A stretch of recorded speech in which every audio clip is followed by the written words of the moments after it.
Amigas e amigos, boa noite. Aqui estamos para a continuação do nosso trabalho. Nós vimos no nosso último capítulo a mudança de Emmanuel e sua família para o Palácio de Pôncio Pilatos. Lívia não queria de forma nenhuma, nem mesmo Emmanuel queria, a residência, o palácio de Pôncio Pilatos. Mas, como dizíamos, Jerusalém, naquela época, era uma cidadezinha muito pequenininha e era muito difícil encontrar uma vivenda lá. Tanto assim que me parece que a família de Públio acabou indo para Nazaré. Pois bem, então vamos ver como foi os primeiros momentos em casa de Pilatos. Vejamos o que Emmanuel nos conta pelo lápis do Chico Xavier. A secura da natureza onde se ergue Jerusalém proporciona a célebre cidade, uma beleza melancólica, tocada de pungente monotonia. Jerusalém é uma cidade pequena e monótona, né? Ao tempo do Cristo, seu aspecto era quase igual ao que hoje se observa. Apenas a colina da Mispa, com as suas tradições suaves e lindas, representava um recanto verde e alegre, onde repousavam os olhos dos forasteiros, longe da aridez e da ingratidão das paisagens. Todavia, devemos registrar que, na época da permanência de Públio Lentulio e de sua família, Jerusalém acusava novidades e esplendores da vida nova. As construções herodianas pululavam nos seus arredores, revelando um novo senso estético por parte de Israel. A predileção pelos monólitos talhados em rocha viva, característica do antigo povo israelita ou judeu, fora substituída pelas adaptações do gosto judeu às normas gregas. Aliás, muito bem aproveitado, que a Grécia sempre se destacou da beleza da sua arquitetura, renovando as paisagens interiores da famosa cidade. A joia maravilhosa era, porém, o templo, todo novo na época de Jesus. Sua reconstrução foi determinada por Herodes no ano 21, notando-se que os pórticos levaram 8 anos a edificarem-se, e considerando-se ainda que os planos da obra grandiosa, continuados vagarosamente no curso do tempo, somente ficaram concluídos pouco antes da sua completa destruição. Nos pátios imensos, reunia-se diariamente a aristocracia de ordem teológica. Ali recebiam as decisões derradeiras. Resumindo-se no templo imponente e grandioso, todas as ambições e atividades de uma pátria. Os romanos, respeitando a filosofia religiosa dos povos estranhos, não participavam das teses sutis e dos sofismas debatidos e examinados todos os dias. Mas a Torre Antônia, onde se aquartelavam as forças armadas do Império, dominava o recinto, facilitando a fiscalização constante de todos os movimentos dos sacerdotes e das massas populares. Públio Lentulio, após o incidente do prisioneiro, vocês estão lembrados, do Saul, que continuava a considerar como episódio sem importância, retomava certa serenidade para o desempenho das suas obrigações consuetudinárias. Os aspectos áridos de Jerusalém tinham para seus olhos cansados encanto novo, no qual o pensamento repousava das inúmeras e intensas fadigas de Roma. Quanto a Lívia, esta guardava o coração voltado para os seus afetos distantes, analisando a aridez dos espíritos ao alcance de seu convívio. Aliás, Calpurnia, nós nos lembramos na nossa explanação passada, a mulher de Flamengo, Calpurnia, uma mulher ponderada, boa, uma mulher do nível de Lívia. Era romana, mas abominava grandemente o sistema romano de vida, degradado, e tudo aquilo que nós conhecemos. Como por milagre, a pequena Flávia havia melhorado, observando-se notável transformações das feridas que lhe cobriam a epiderme. Mas as atitudes hostis de Fúvia, que lhe não perdoava a simplicidade encantadora e os dotes preciosos da inteligência, sem perder ensejo para jogar-lhe em rosto pequeninas indiretas, por vezes irônicas e mordentes, deixavam-lhe o espírito aturdido num turbilhão de expectativas alucinantes. Então, semelhantes acontecimentos eram desconhecidos do marido. Ela, de um modo geral, parece que a gente observa é que as mulheres, quando tem qualquer coisa em relação a elas, que às vezes ferem os seus sentimentos, elas escondem dos maridos, dos namorados, dos noivos, certamente, como no caso de Lívia, procurando preservar a tranquilidade do companheiro. Neste caso aqui, foi um erro, admito, foi um erro, porque as consequências que daí advieram foram bem maiores do que os prejuízos que porventura pudesse dar naquele momento. Fazia uma semana que se encontravam na cidade e notava-se que, contrariando talvez seus hábitos, Pôncio Pilatos comparecia diariamente à residência do pretor, a pretexto de predileção pela palestra com os patrícios recém-chegados da corte. Horas a fio eram empregados nesse mistério, mas Lívia, com as secretas intuições da sua alma, compreendia os pensamentos inconfessáveis do governador a seu respeito, recebendo de espírito prevenido os seus amáveis madrigais e alusões menos diretas. Nessas aproximações de sentimento que prenunciam o pré-amar das paixões, via-se também a contrariedade de Fúvia, tomada de venenoso ciúme em face da situação que a atitude de Pilatos ia criando. Ela, Fúvia, acredito que ela era amante de Pilatos, apesar de ser casada, aliás, com um tio do Emmanuel, né?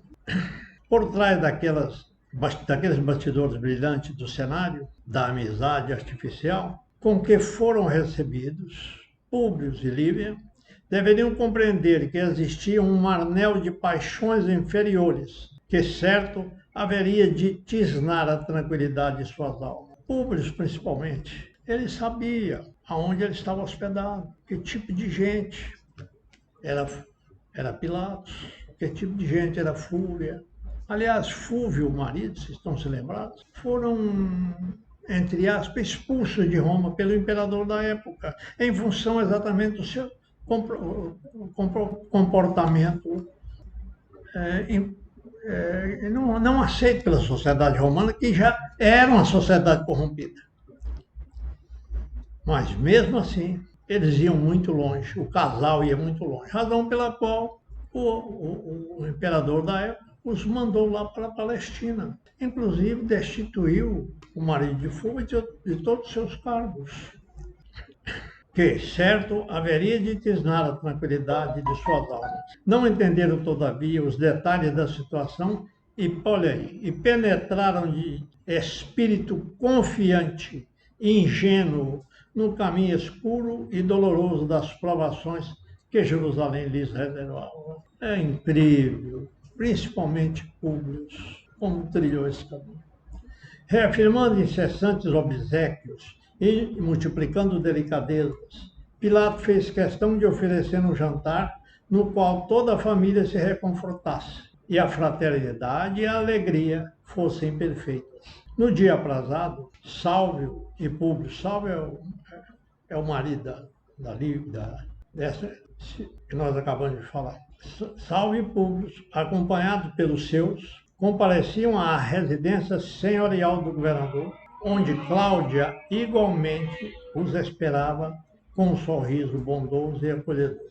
É interessante, meus amigos, Cláudia era esposa de Pilatos, mas era uma alma boa, uma alma sensível, uma pessoa que estava acima daquele ambiente onde ela vivia, principalmente do marido dela, que é o Pilatos. Lívia estava pálida, no seu traje simples e despretensioso, sendo de notar que, contra toda a expectativa do esposo, fizera questão de levar a filhinha doente, no pressuposto de que o seu cuidado materno representasse alguma coisa contra as pretensões do conquistador, que o seu coração de mulher adivinhava, através das atitudes indiscretas e atrevidas do anfitrião daquela noite, ou seja, de Pilatos. O jantar servia-se em condições especialíssimas, segundo os hábitos mais rigorosos e elegantes da corte.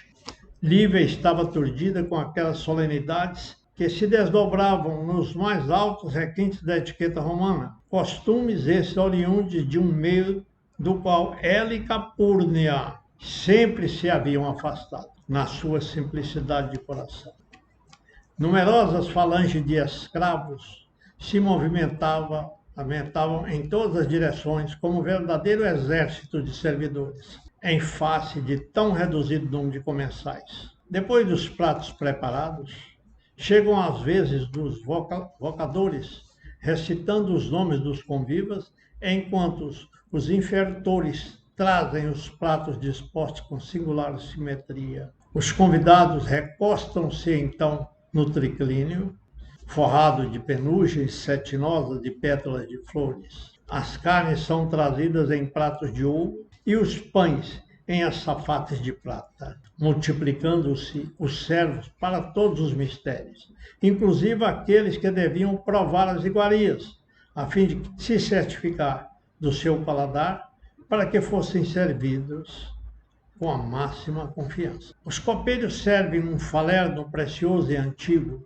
misturado de aromas em taças incrustadas de pedras preciosas, enquanto outros servos os acompanham apresentando em galhetas de prata a água tépida ou fria, ao sabor dos convidados. Junto dos leitos, onde cada comensal deve recostar-se molemente, conservam-se os escravos jovens, trajados com apuro e ostentando na fronte gracioso turbante, braços e pernas seminus, cada qual com a sua função definida. Alguns agitam nas mãos longos ramos de mirto, afugentando as moscas, enquanto outros, curvados aos pés dos convivas, são obrigados a limpar discretamente os sinais da sua gula e intemperança. Incrível.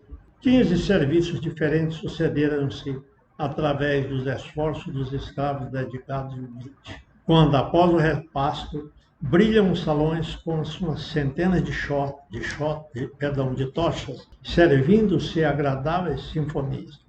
Servos jovens e bem postos executam danças apaixonadas e voluptuosas, em homenagem aos seus senhores, mimoseando-lhes os sentimentos inferiores com a sua arte exótica e espontânea, e somente não foi levado a efeito um número de gladiadores, segundo o costume nos grandes banquetes da corte, porque Lívia, de olhos súplices, pediram que poupassem naquela festa o doloroso espetáculo do sangue humano. A noite era das mais cálidas de Jerusalém, motivo porque, fim do jantar e as cerimônias complementares, a caravana de amigos, acompanhados agora de Sulpício Tarquínios era um guarda que servia também a Públio, mas era da tropa de centuriões de Pilatos. Se dirigia para o amplo e bem posto terraço, onde jovens escravas faziam deliciosa música do Oriente. Não julgava encontrar em Jerusalém uma noite patrícia como esta, exclamou Públio, sensibilizado, dirigindo-se ao governador com respeitosa cortesia. Devo à vossa bondade fidalga e generosa a satisfação de reviver um ambiente e a vida inesquecíveis da corte, onde os romanos distantes guardam o coração e o pensamento. Senador, esta casa vos pertence, replicou Pilatos com intimidade. Ignoro se a minha sugestão ser-vos-á agradável, mas nós teríamos razão para agradecer aos deuses se nos concedesseis a honrosa alegria de vos hospedar aqui, com os vossos dignos familiares. Acredito que a residência do pretor Sálvio não vos oferece o necessário conforto, e acrescentando a circunstância do íntimo parentesco que liga minha mulher à esposa do vosso tio, elas eram irmãs. Sinto-me à vontade para fazer este oferecimento, sem quebra de nossos costumes em sociedade. Lá isso não, exclamou por sua vez o pretor, que acompanhara atento a gentileza da oferta. Eu e Fúvia nos opomos à realização desta medida, e acenando confiante para a consorte, terminava a sua ponderação. Não é verdade, minha querida? Fúvia, porém, deixando transparecer uma ponta de contrariedade, redarguiu com surpresa de todos os presentes. Fúvia, está se lembrando, é a mulher do tio do Pilatos. Do tio do Emmanuel. Ela falou, de pleno acordo, Públio e Lívia são nossos hóspedes efetivos. Contudo, não podemos esquecer que o objetivo da sua viagem se prende à saúde da filhinha, objeto de todas as nossas preocupações, no momento, sendo justo que os não privemos de qualquer recurso que se tenha verificado a favor da pequena enferma. E dirigindo-se instintivamente para o banco de mármore, onde descansava a doentinha, exclamou com escândalo geral. Aliás, esta menina representa uma séria preocupação para todos nós. Sua epiderme dilacerada acusa sintomas invulgares, recordando, depois uma reticência. Ela ia dizer, recordando a lepra. A menina era leprosa. Mas não conseguiu terminar a exposição de seus receios escrupulosos, porque Cláudia era irmã dela, dessa que pronunciou essa frase, e mulher de Pilatos, uma alma maravilhosa. Porque Cláudia, alma nobre e digna, constituindo uma antítese da irmã que o destino lhe havia dado, compreendendo a situação penosa que seus conceitos iam criando, adiantou-se-lhe redarguindo. Não vejo razões que justifiquem este temor. Suponho a pequena Flávia muito melhor e mais forte. Quero crer até que bastará o clima de Jerusalém para sua cura completa. E avançando para a doentinha, como quem desejasse desfazer a dolorosa impressão daquelas observações indelicadas, tomou-a nos braços, osculando-lhe o rosto infantil coberto de tons violáceos da mal disfarçadas feridas. Lívia, que trazia o semblante afogueado pela humilhação das palavras de Fúvia, recebeu a gentileza como bálsamo precioso para as suas inquietações maternas. Quanto a Públio, este, amargamente surpreendido, considerou a necessidade de reaver a sua serenidade e energia máscula, dissimulando o desgosto que o episódio lhe causara, retornando à direção da palestra sobremaneira comovido. Muito bem, meus amigos. Nós vamos soltar alguns diálogos aqui que não nos vai fazer falta para a interpretação do texto. Nós vamos falar daquele Sulpício Tarquínios, aquele militar, aquele centurião colocado à disposição de Públio, mas era do corpo militar de Pilatos. Quando se falou que Emmanuel, uma cidade boa de residir, seria Nazaré, o Sulpício Tarquínios tomou a palavra. Ele tinha intimidade, tanto quanto com Pilatos, quanto com o paraíso. Tomou a palavra e disse, e por falar de Nazaré, já ouviste falar do seu profeta? Todo mundo quedou esperando o prosseguimento. Sim, continuou, Nazaré possui agora um profeta que vem realizando grandes coisas. Que é isso, Sulpício? Perguntou Pilatos, ironicamente. Pois não sabe que dos judeus nascem profetas todos os dias? Acaso as lutas no templo de Jerusalém se verificam por outra coisa? Todos os doutores da lei se consideram inspirados pelo céu, e cada qual é dono de uma nova revelação. Mas, Senhor, respondeu Sulpício, este é bem diferente. Estarás acaso convertido a uma nova fé? Perguntou Pilatos. De modo algum, mesmo porque compreendo o fanatismo e a obcecação dessas miseráveis criaturas. Mas fiquei realmente intrigado com a figura impressionante de um galileu ainda moço, quando passava há alguns dias por Carfanaum. Ao centro de uma praça, acomodada em bancos improvisados, feitos de pedra e de areia, vi considerável multidão que lhe ouvia a palavra em êxtase e admiração. Eu também, como se fora tocado da força mais misteriosa e invisível, sentei-me para ouvi-lo. De sua personalidade extraordinária, de beleza simples, via um não sei quê dominando a turba que se apresentava e se aquietava de leve, ouvindo as promessas de um eterno reinado. Seus cabelos esvoaçavam às brisas da tarde mansa, como se fossem fios de luz desconhecida nas claridades serenas do crepúsculo. E de seus olhos compassivos parecia nascer uma onda de piedade e consideração infinitas. Descalço e pobre, notava-se-lhe a limpeza da túnica, cuja brancura se casava à leveza dos seus traços delicados. Sua palavra era como um cântico de esperança para todos os sofredores do mundo, suspenso entre o céu e a terra, renovando os pensamentos de quanto escutavam. Falava de nossas grandezas e conquistas como se fossem coisas bem miseráveis. Fazia amargas afirmativas acerca das obras monumentais de heróis em Sebasto, asseverando que acima de César está um Deus todo-poderoso, providência de todos os desesperados e de todos os aflitos. No seu ensinamento de humildade e amor, consideram todos os homens como irmãos bem-amados, filhos desse Pai de misericórdia e de justiça, que nós não conhecemos. Bom, meus amigos, ao pequeno auditório ali dos convivas de Herodes ficaram como paralisados diante dessas informações de Sulpício. E ele vai além, falando desse ser, desse rapaz, e no fundo, nós sabemos, era Jesus.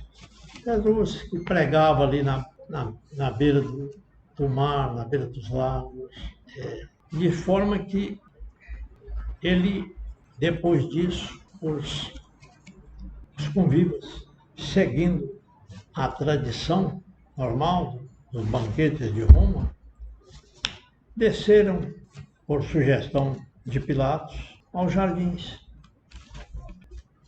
E esta parte nós vamos continuar no nosso próximo vídeo. Muito obrigado, uma boa noite.